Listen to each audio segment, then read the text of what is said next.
Hello বন্ধুরা, আশা করি তোমরা সকলে ভালো আছো। আজকে আবার আমি একটা মাছের রেসিপি নিয়ে চলে এসেছি। এটা খুবই একটা কমন আর ইজি রেসিপি, সর্ষে বাটা দিয়ে বাটা মাছ। এটা হয়তো তোমরা বাড়িতে অনেকে রান্না করো প্রায়, বাট এটা আমার জন্য নতুন, যেহেতু ফিশ আইটেমে আমি এখনও অতটা পারদর্শী নই, তো this is my first time. So please ভিডিওটা দেখো এবং আমাকে সাপোর্ট করো। আর আমাকে অবশ্যই জানিও রেসিপিটি কেমন হয়েছে। আরও যদি কোনো ইমপ্রুভমেন্ট হয় আমাকে অবশ্যই কমেন্ট করে জানাবে। I will be very happy to know that. তো চলো স্টার্ট করা যাক। বাটা মাছগুলোকে আমি আগে ভালো করে মিডিয়াম হিটে ভেজে নিয়েছি। এপিঠ এবং ওপিঠ দেখো, এই মাছটার বেচারা ছাল চামড়া উঠে গেছে আহারে। আর এই দুটো মাছ মনে হয় যমজ ভাই ছিল, তাই জন্য দেখো কিছুতেই আলাদা করতে পারিনি এটাকে।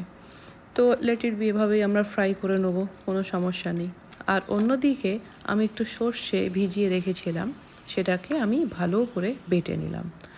আর আমাদের লাগবে কালো জিরে, হলুদ গুঁড়ো এবং জিরে গুঁড়ো। আজকাল বন্ধুরা এত ভেজাল মশলা বেরিয়েছে, তো এই মশলাগুলো সমস্ত আমার বাড়িতে করা। সর্ষেটা নয় অবভিয়াসলি, আমাকে তাহলে ধান খেতে, এই সর্ষে খেতে গিয়ে ফুল করতে হবে। It's a lots of hard work, sorry I can't do that, ওটা কেনাই। তো এবার আমি ওই মাছ ভাজার তেলেই হলুদ, জিরে এবং নুন আর একটু আদা বাটা, একটু রসুন বাটা দিয়ে ভালো করে একটা মশলাটাকে কষে নেব। এখানে পেঁয়াজ লাগে না।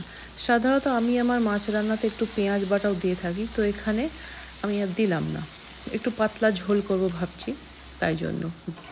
তো ভালো করে মশলাটাকে কষে নিতে হবে যাতে আদা রসুনের গন্ধটা চলে যায়। কষছি কষছি কষছি, দেখো আস্তে আস্তে কিন্তু তেল ছেড়ে দিচ্ছে। তেল ছেড়ে দিলেই মোটামুটি আমাদের মশলাটা রেডি হয়ে যাবে। এবার আমি এখানে মোটামুটি তেল ছেড়ে দিয়েছে, সর্ষে বাটাটা দিয়ে দেবো। সর্ষে বাটা দেওয়ার পরে আমি আর একটু জাস্ট 5 মিনিট মতো ফুটিয়ে নেব, যাতে সর্ষেটা ভালো করে রান্না হয়ে যায়। এবং এই সময় আমি পরিমাণ মতো নুনটা অ্যাড করব। দেখো তুমি অটোমেটিক গ্রেভিটা ঠিক হয়ে গেল এবং বেশি কষা দরকার নেই। আমার মা বলেছে সর্ষে নাকি বেশি রান্না করলে তেতো হয়ে যায়। তো ঠিক আছে, হয়ে গেল আমার গ্রেভি রেডি। এবার আমি মাছগুলোকে সুন্দর করে এর মধ্যে সাজিয়ে দেবো এবং হালকা তাপে ঢাকা দিয়ে আমি রান্না করব। তো মিক্সিতে সর্ষে বাটা যেটুকুনি লেগেছিল ওটা ধুয়ে আমি দিয়ে দিলাম। এই দেখো আমি একটু পাতলা ঝোল মতো, একটু বেশি জল দিলেই পাতলা ঝোল হয়ে যাবে এবং এটাকে আমি ভালো করে অন্তত 10-15 মিনিট বয়েল করব।